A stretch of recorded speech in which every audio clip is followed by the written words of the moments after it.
The Vikings. Over 1,000 years ago, these fearsome warriors invaded Britain, Ireland, and other parts of the world. They were masters of trade, exploration, and colonization. The Vikings still beguile and fascinate us today, but few know the story of one of their greatest dynasties, founded around 850 AD by a mighty king called Ivar. Ivar and his descendants built an empire in the North Atlantic. These Vikings brought chaos to the lands they invaded. But their contributions to trade, society, and culture became mainstays of society. The battles they fought decided the fate of Northwest Europe for centuries to come. And now, science suggests they may have saved one country from disaster.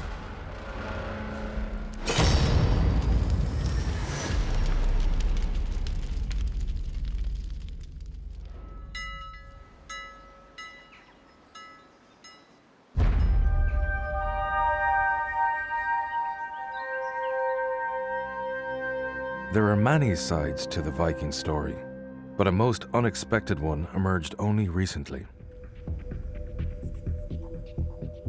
In Queen's University Belfast, scientists analysed thousands of archaeological samples from all over Ireland. They aim to reveal the big picture trends that shaped the country. The research suggests something extraordinary. In early medieval times, Ireland suffered a devastating catastrophe. In this scenario, the Vikings may have helped rescue an entire society. And in doing so, they left a signature that endures to the present day. We see a Scandinavian component in the genomes of modern-day Irish people, and this is seems to be specifically Norwegian. But in 902 AD, it seemed the Viking presence in Ireland would be cut short. By this time, many Vikings had settled down in Ireland, founding harbours and communities in coastal areas. The most powerful group were descendants of the ruthless king, Ivar. He was the progenitor of a Viking empire, and that's why the grandsons of Ivar are feared so much, because Ivar himself is considered such a huge monumental figure. Ivar's grandsons controlled the main Viking settlements, including the Kingdom of Dublin. The Irish called them the Dark Foreigners. In 902 AD, the Irish hit back at the invaders. The kingdoms of Brega and Leinster attacked Dublin and won a crushing victory. We've got really vivid chronicle narratives of the time telling us how the Vikings were driven out and they escaped half broken and half dead across the sea. The victorious Irish took control of Dublin. For the dynasty of Ivar, it was a devastating setback. Their achievements and ambitions lay in tatters. Ivar's grandsons passed long years in exile in Britain and France. The most senior of them may have been Citric Caer, Citric the One-Eyed.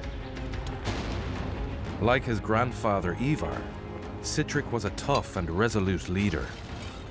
He was determined to one day return to Ireland.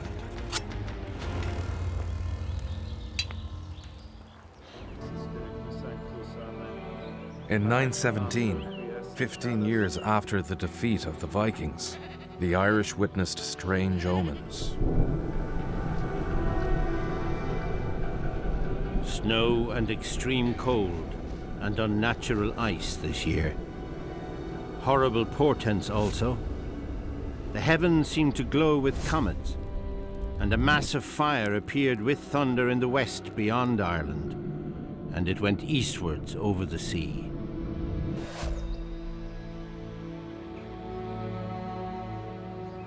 In that same year, the monks of St. Mullins Monastery experienced a sudden interruption to their daily routine.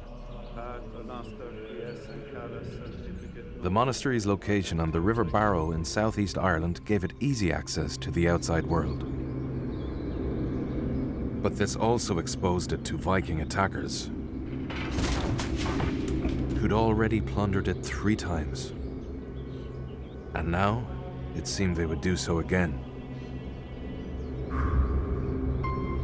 Because incoming on the river were Viking ships. Their commander was Citric Caer himself. If you actually were to be standing by the banks of the Barrow and witnessing the sight of what would have been a royal fleet coming up the Barrow, launching itself and landing, which must have struck terror into anybody's heart if they saw these things, because they knew that absolute vengeance and bloodshed was heading their direction.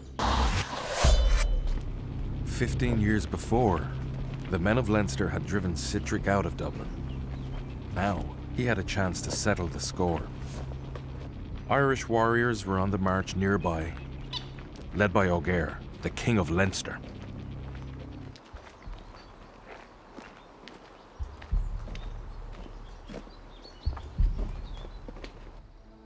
Dr. Gavin Hughes is an expert on this critical episode in the wars between Vikings and Irish. Some people think that Caer knew that the army of Citric was here and went deliberately to engage him. And then the Vikings were very clever in this respect, as they avoided pitched battles if they could. I think they probably saw the opportunity of Caer's army marching past, and they thought, right, we can take them on. Today, this small river valley near St. Mullins looks peaceful and picturesque. But 1100 years ago, it was drenched in chaos and carnage. Because this is where Citric attacked the men of Leinster. Then it would have been a free-for-all.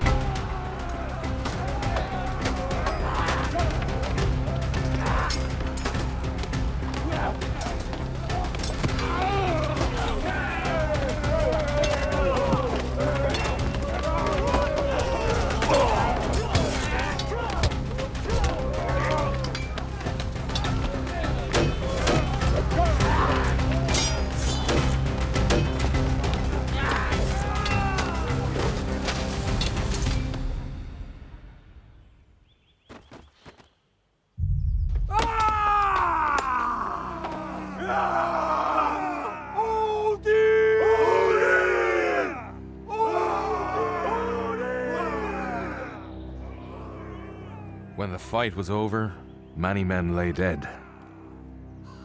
Most of them were Irish. The Vikings had the victory.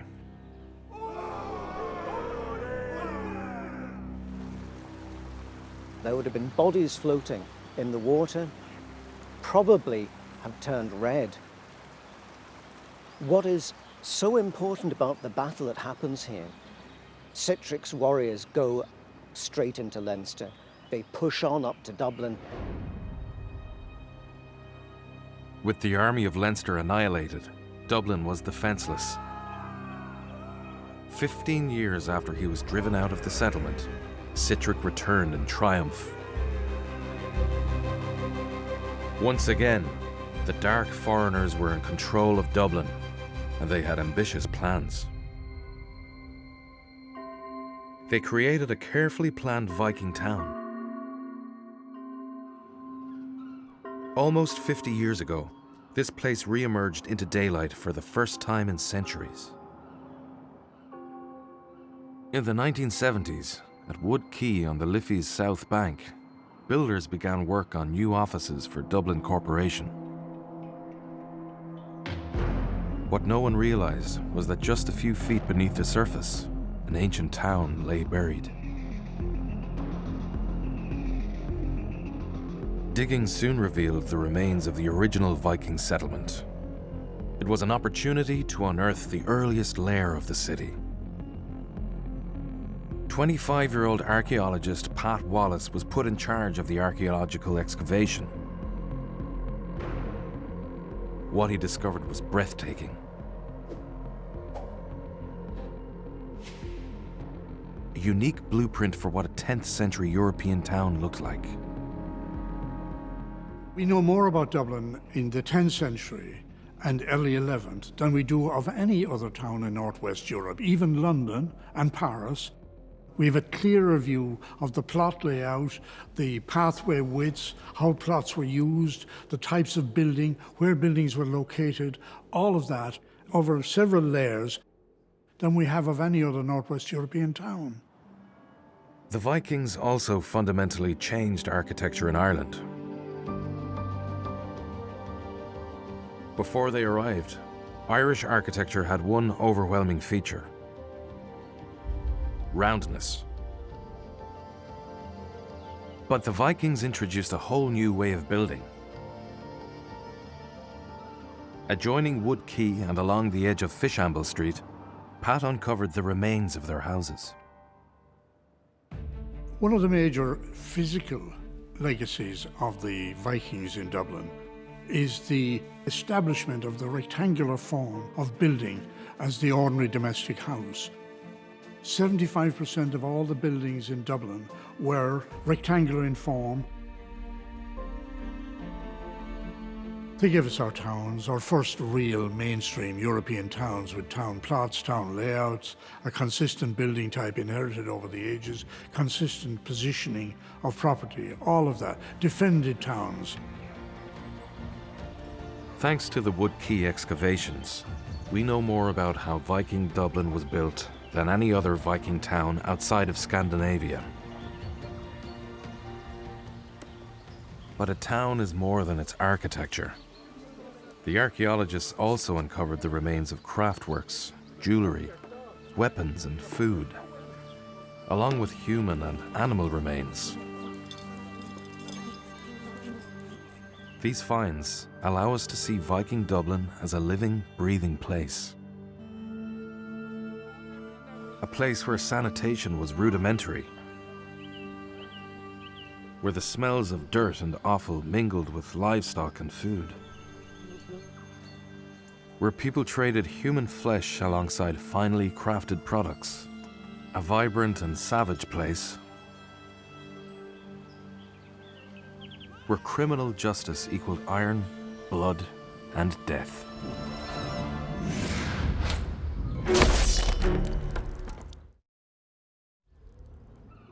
If you can imagine coming in on a helicopter over Viking Dublin, what would you see? Your first impression would be the straw thatch roof with smoke coming up towards the smoke hole. No chimneys, but a hole in the thatch to let out the smoke. And then there'd be mud. You'd be looking at mud in different states of dryness. The estuary would be a gooey, brown, oozy mud. I like to imagine 10th century Dublin as a town made of wood. And that's how it would have appeared to a person walking around the streets of Dublin or even entering from the quayside. If we were to be able to step back in time and just walk around the Viking settlement of Dublin, it would really strike us as very different in a number of different ways. One would be, it would be really small.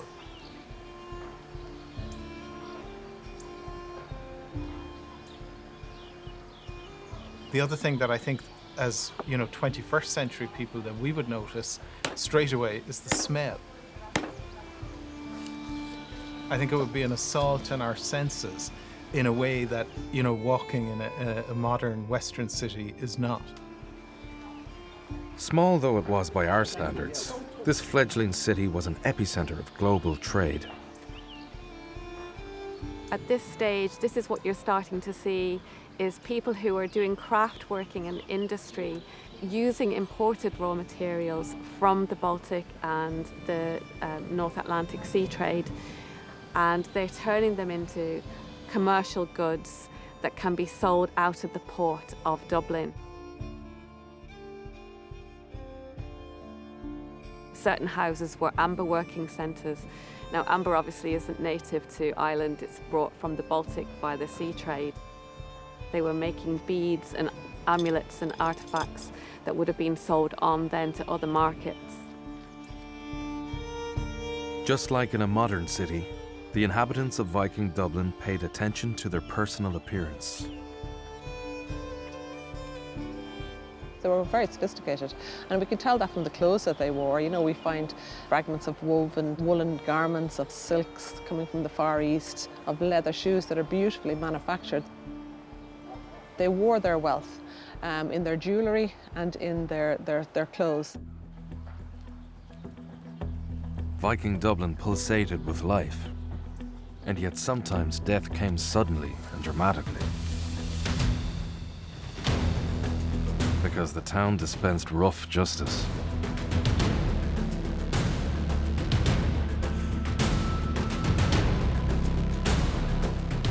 You'd be walking in an environment where there could be body parts stuck around the periphery of this settlement.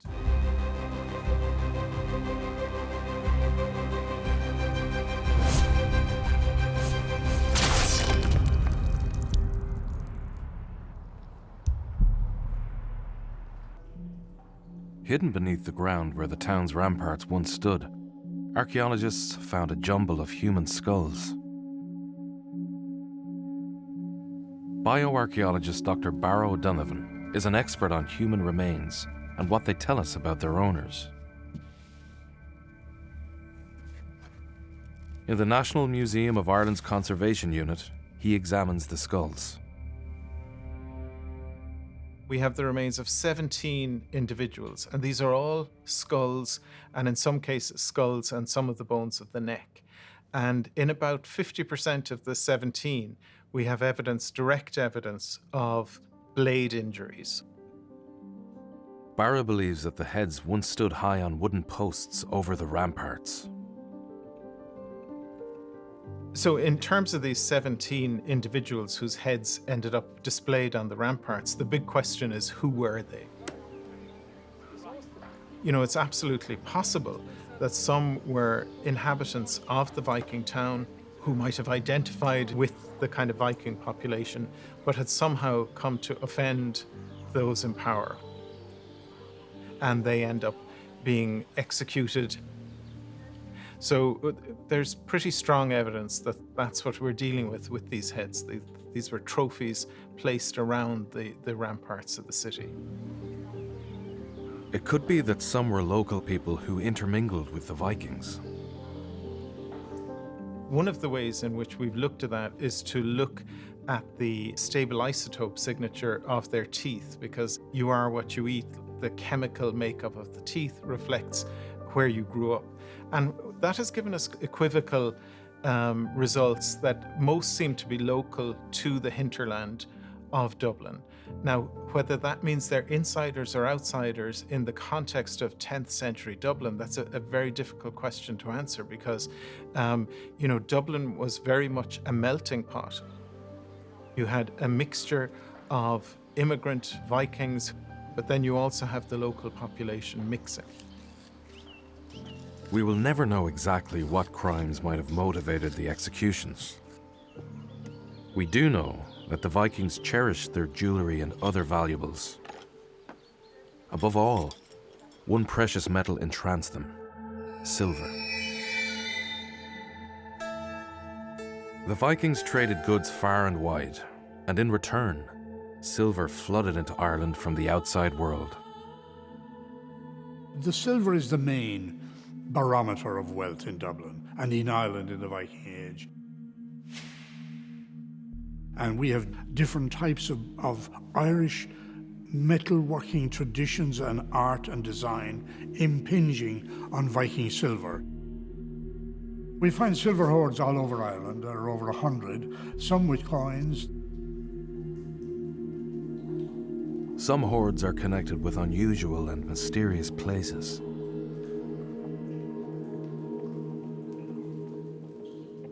Dunmore Cave is a limestone grotto formed over 300 million years ago.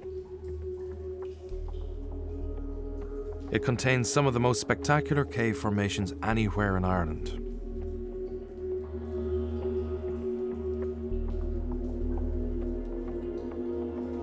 From ancient times, the cave had a reputation as an ominous and forbidding place. It's a very liminal space. It's very different to the rest of the world above. When you walk through the mouth of the cave, it's like crossing a threshold into an underworld. And that naturally conjures up certain kind of beliefs and certain kind of concerns, should we say.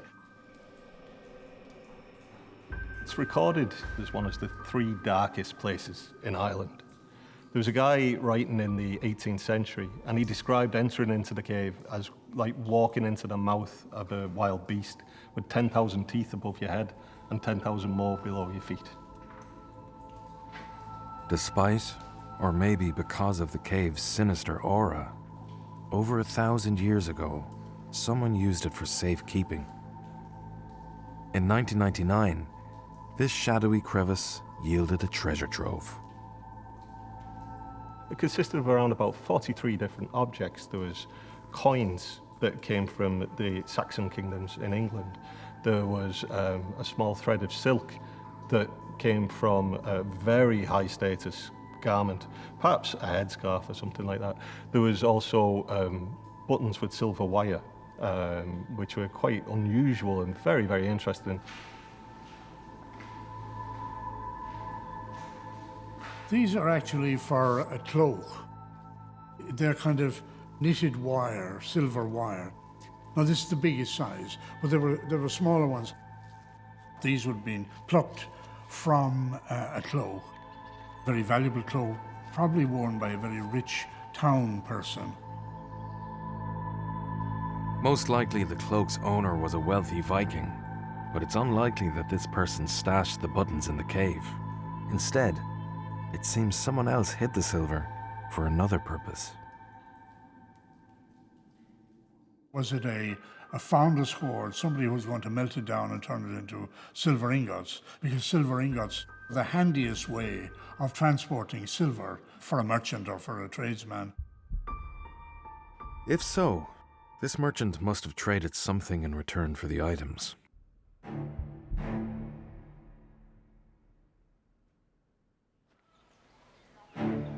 The Vikings continued to operate a massive international trade in slaves.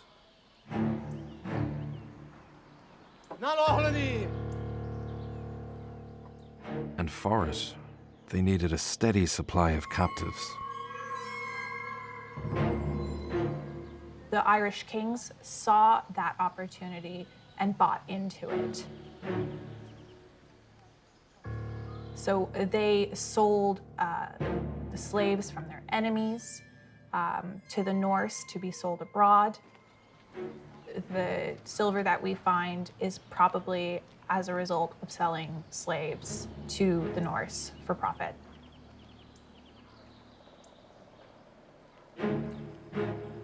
Through both trade and raids on settlements, the Vikings had taken many captives. To stop these prisoners from escaping, they needed a secure location. Overlooking the southern fringes of Dublin Bay, Dalkey is one of Ireland's most affluent suburbs. It even has its own offshore retreat, the small and picturesque Dalkey Island. But when the Vikings controlled this area, the inhabitants were anything but rich. The etymology of the name Dalkey is quite interesting in itself. So the Irish sources in the 8th century record it as a place called Delganish. So Delg, Irish for thorn, and Inish, Irish for island. And that was then adopted as a place name by the Norse as Dork, thorn, and Oi, or A, island. So that's the origin of the place name. The Vikings used this place for a very specific purpose. Archaeologist Ruth Johnson believes it's all to do with its setting. You could describe Dalkey Island almost like the Viking Alcatraz. It was a place where slaves were brought and held, probably only for a very short period of time prior to being taken to the slave market at Dublin. Well, Dalkey Island was the perfect location, really, for holding slaves captive. It's about 300 metres from Dalkey Harbour. Now, that sound is extremely treacherous, so it would have been very hard to swim across that sound as a captive.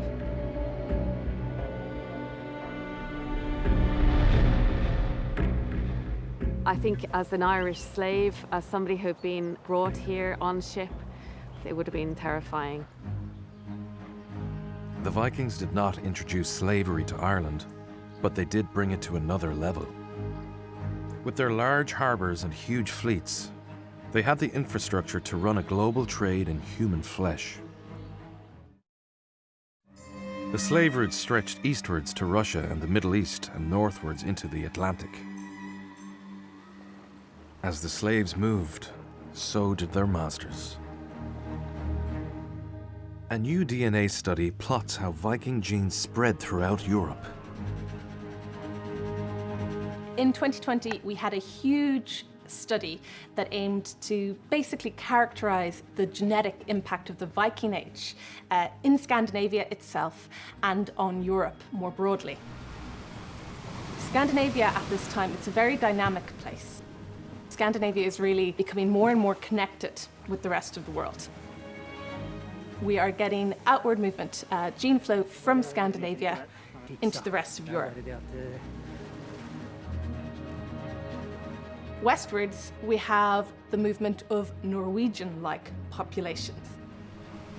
We see influxes in Orkney, Scotland. The most remote of these places was a land of fire and ice that remained uninhabited until the 9th century.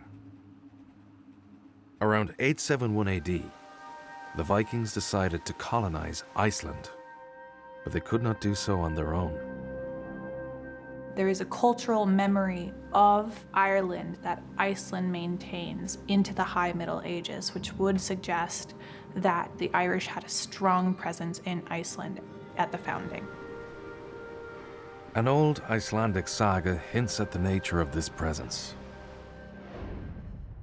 Written down some 800 years ago, it describes events said to have taken place in the 10th century.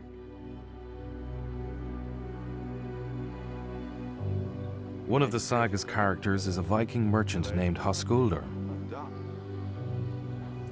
He travels from Iceland to Scandinavia, where he meets a Russian slave trader. The Russian shows Höskuldur some female slaves he is up for sale.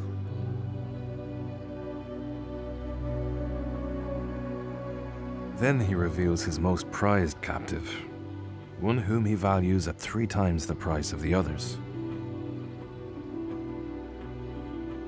Höskuldur is so impressed that he buys her on the spot and brings her back to Iceland.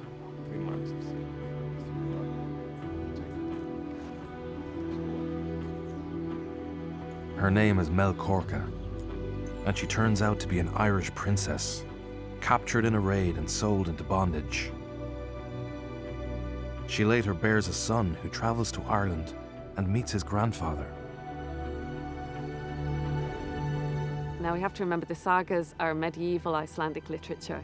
They're not primary contemporary sources, but they do keep the oral tradition of the Viking Age. Although a saga character, Melkorka is probably based on a real person. And now, science confirms that many other women shared her fate. A genetic study has recently been conducted that looked at the bones of the early Norse settlers in Iceland. And what they found is that over 60% of the women who settled in Iceland came from the British Isles. The patrilineal DNA suggests that over 60% of the men came from Norway.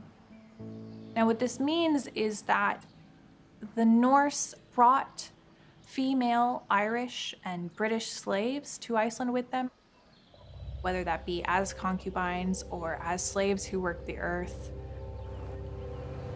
It was a very sad fate for any young, attractive woman that fell into the hands of the Vikings, because they literally would be just traded away. You get women that are trapped, if you like, because of who they are, you know, that they're at their high political status, and then you get the women that are trapped at the lower end of the scale as well. So I don't think it was a very good situation to be in. Families were split up, so the women, you know, were separated from the children, they're separated from their husbands. You can guess what the fate that awaited some of them. The dynasty of Ivar may have masterminded this program of mass slavery and transportation to a foreign land.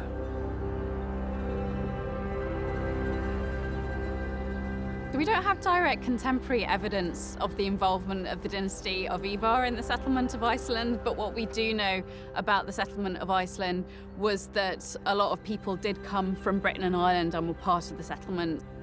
It's certainly the case that some of these must have been traded as slaves.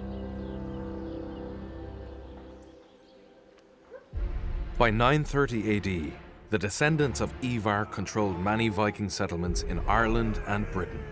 In Dublin and Waterford, they were all powerful. They also dominated York and the kingdom of Northumbria. But here, they faced a new threat: the Anglo-Saxon king, Athelstan.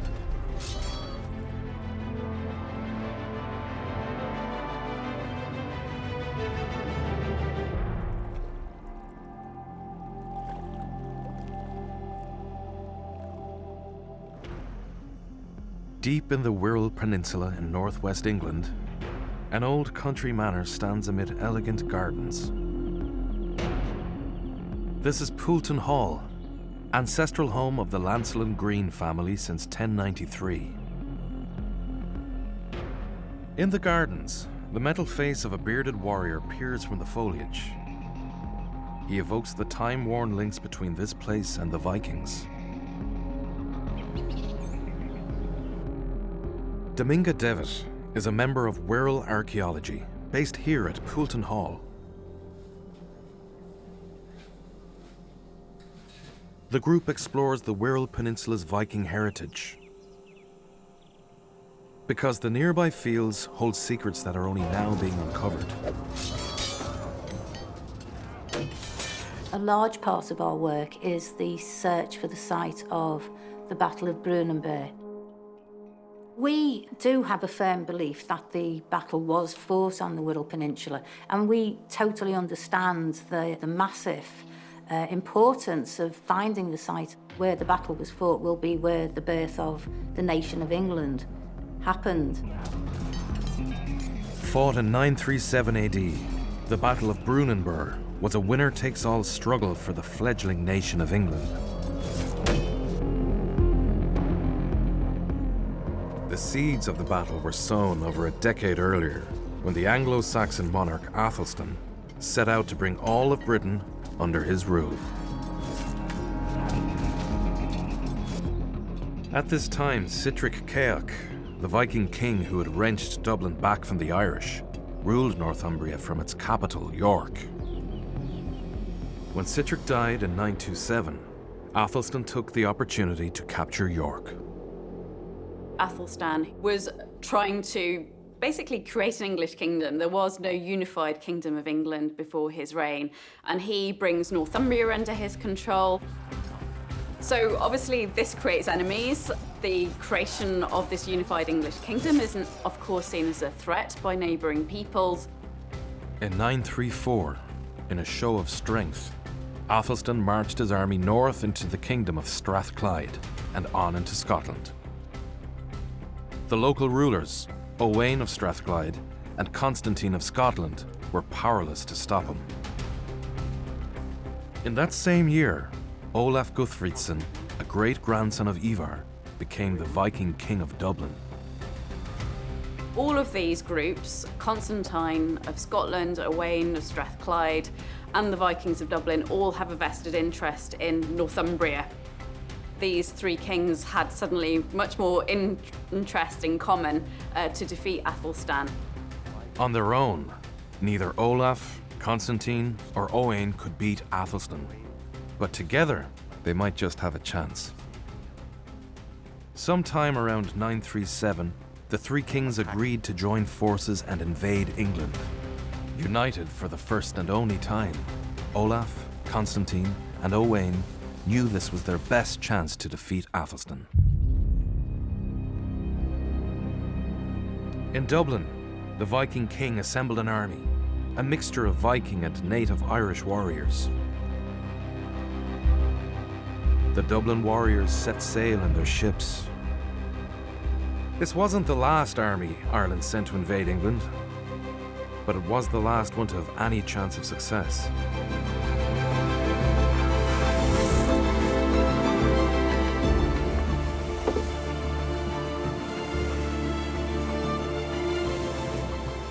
The Viking ships joined up with fleets from Strathclyde and Scotland, creating a huge armada. The records that we have suggest the fleet could have been over 600 ships, which would have been massive by the standards of the time. And I think we can all in our minds kind of imagine how that could have looked and how dramatic and intimidating that would have seemed. There's no consensus on where the fleet landed, or where the Vikings and their Scottish allies met the Anglo-Saxon forces. But many believe it was somewhere here on the Wirral Peninsula. The place name Brunenber in the Wirral fits quite well with the place name Brunenber, which is recorded in the Anglo-Saxon Chronicle, which is our earliest historical narrative of the events in 937. This area was settled by Hiberno-Scandinavians, so it would have been a sympathetic region for an invading army to come to. This area is also very geographically accessible from Dublin. Recent discoveries in the Wirral support the idea that the battle was fought here. Investigating a field not far from Poulton Hall, Wirral archaeology unearthed some intriguing finds.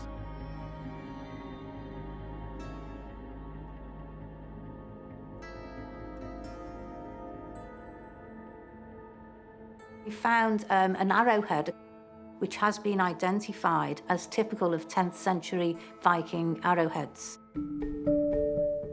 And we've discovered a really interesting thing, which is an Islamic silver coin called a dirham. This was a very popular coin amongst Vikings because they valued it for its high silver content. And it's often found in areas of Viking occupation or where the armies have passed through. It's quite difficult, given the dating range that can be assigned to these finds, to say, oh, they all belong to 937. But there is a kind of plausible context, but I think this work is still in its infancy. The research continues, and one day it may confirm that the Battle of Brunenber was fought in this area.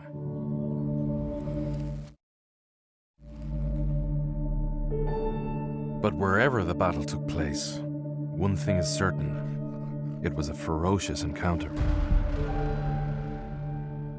Dawn broke over a field that would soon be dark with blood.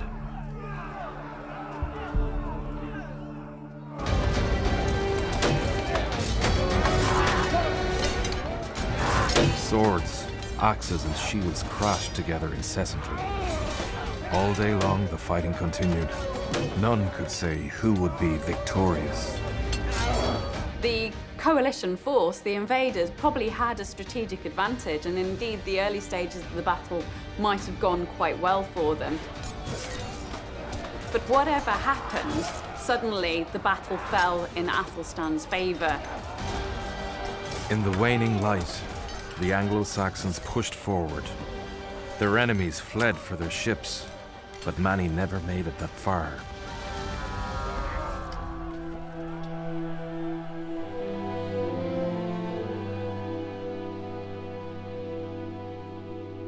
The bodies of the slain covered the field.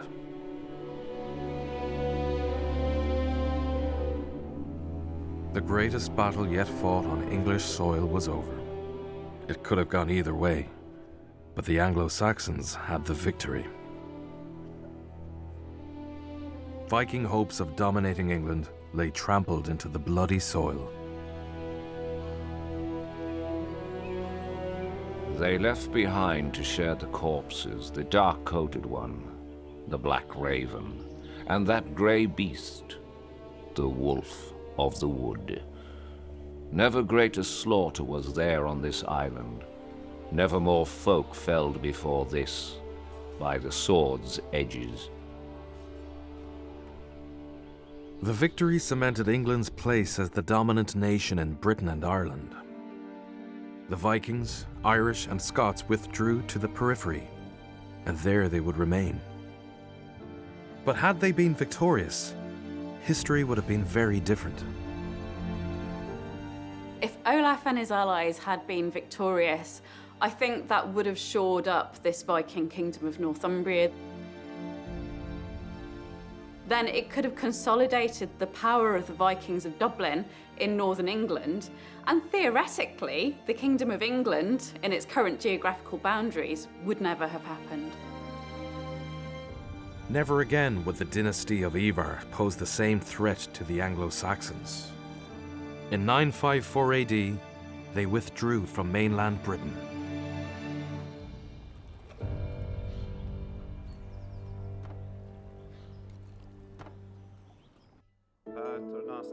Gradually, almost all Vikings converted to Christianity. Around 1030, Citric Silkbeard founded Christ Church Cathedral overlooking the Viking town of Dublin. Citric was a descendant of Ivar, and Christ Church remains one of the dynasty's greatest legacies. He was the first real Christian king in the Viking world in Dublin. Now, his father was a Christian, but only a Christian for convenience. But his son, Citric Silkbeard, was a real Christian, introduced Christianity to Dublin, went on a pilgrimage to Rome. Citric was the last great Viking king of Dublin. His death in 1042 marked the end of nearly 200 years in which the dynasty of Ivar had been power players. The age of the Vikings was over. Ever since, they have been remembered as savage raiders who plundered, killed, and enslaved, doing untold damage to society. But this is not the whole story. Yeah, we owe an awful lot to the Vikings, completely in inverse to their numbers. We often think of them as being barbarians. They weren't barbarians. They just had a completely different view of the world to the way that we would look at it today. The Vikings shaped modern society in ways no one could have foreseen. Ivar and his descendants marched in the vanguard of this change. There is a huge catalyst that they have in terms of the development of a network of towns, in terms of the development of overseas trade, and encouraging political developments that would have quite a long-term impact. Before the Vikings came, there were no towns or cities in Ireland. Today, many of their settlements have become large urban areas. And they did set up the urban centres, and they did instigate commerce on a sort of an urban scale. And that's really the model that we still have today. The interpretation of the Vikings has changed from being just a band of robbers, rapists, and things like that. And we have got a more nuanced view lately, watching them more as traders and society builders as well as plunderers.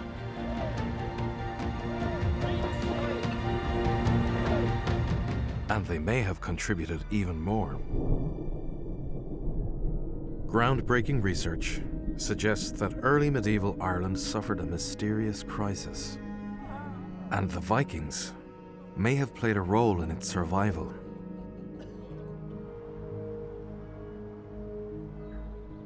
Rowan McLaughlin and Emma Hanna are researchers at Queen's University Belfast. By compiling and analysing scientific data from archaeological sites, they seek out the big picture trends that shaped history. Archaeological sites are often just individual moments in time. What we can do is look at these over the long term by getting statistics from all these sites and modelling these data so that we can build up a continuous picture of how society evolved and how things changed from one century to the next. Most of this data came to light during the 2000s, when Ireland undertook a major road construction programme. The boom in motorway construction was a wonderful opportunity to look under the earth at what sort of archaeological sites were there. Before the motorways were constructed, the planned routeways had to be archaeologically investigated, and large-scale excavations took place in areas of the Irish landscape. Thousands of sites were discovered dating to all different time periods, but especially the early medieval period. And the material from these sites allows us to build up a picture of what happened in those centuries. Using a high-tech radiocarbon accelerator, scientists analyze this material. The process is called radiocarbon dating. All living things contain carbon, and a tiny fraction of this is naturally radioactive. So when a living thing dies, this radioactivity starts to slowly decay. And what the radiocarbon accelerator does is that it measures the number of radioactive atoms left in an archaeological sample. And from that measurement, then we're able to work out how long ago that living organism lived. This method has been used to date over 10,000 radiocarbon samples from sites all over Ireland. What we can do is gather all that data together and analyse it in a way that tells us about how things changed over time. We can build up density models of the fluctuating levels of activity and use that to determine how many people were alive in the past. The calculations reveal something unexpected. The population of medieval Ireland experienced a sudden and dramatic decline. What we see is this peak at around the year 700, and surprisingly, it declines. Now, we would expect a society that's evolving, growing, to gradually increase in scale and increase in complexity, but this is not what the data are showing us. Instead, there's a very, very significant decline. Rowan then does a regional breakdown of the data, and this gives a clue to how Ireland survived the catastrophe. When we divide our data, we see similar patterns in the northeast and in the northwest and indeed the southwest, this overarching pattern of steady decline. In the southeast, we see something different. The decline happens later, and it is not as severe as what we see elsewhere. The southeast of Ireland, including Dublin, Wicklow, Wexford and Waterford, was where the greatest number of Vikings settled. The Viking influx might just have saved a population in crisis. The Vikings might have had a stabilising effect on the decline. The average age of people is getting older and older, and so fertility rates will get lower and lower. When the Vikings arrived in Ireland, they came in, they were younger perhaps, they were certainly a lot more dynamic, and they were able to produce a real splash in Irish society at the time. Hey brother, how are you? And they created a long-lasting effect in Ireland in its gene pool. We can also see the long-term effects of this in the genomes of the present-day Irish population. We see a relatively large minor component of Norwegian-like ancestry in the genomes of modern-day Irish people. Upper limits put this sometimes as at close to 20%. The Vikings might just have saved Ireland. And the changes they brought still echo in society, not just in Ireland and Britain, but all across Europe.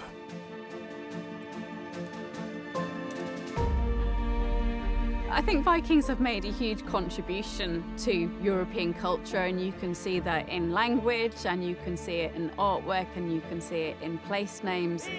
the way that Viking identities and founding narratives were really developed in the sort of romantic period of the late 19th century, when people were undergoing this search for national origins, that the Vikings were built into those stories of the foundation of nations. In some way, shape, or form, we are all Vikings.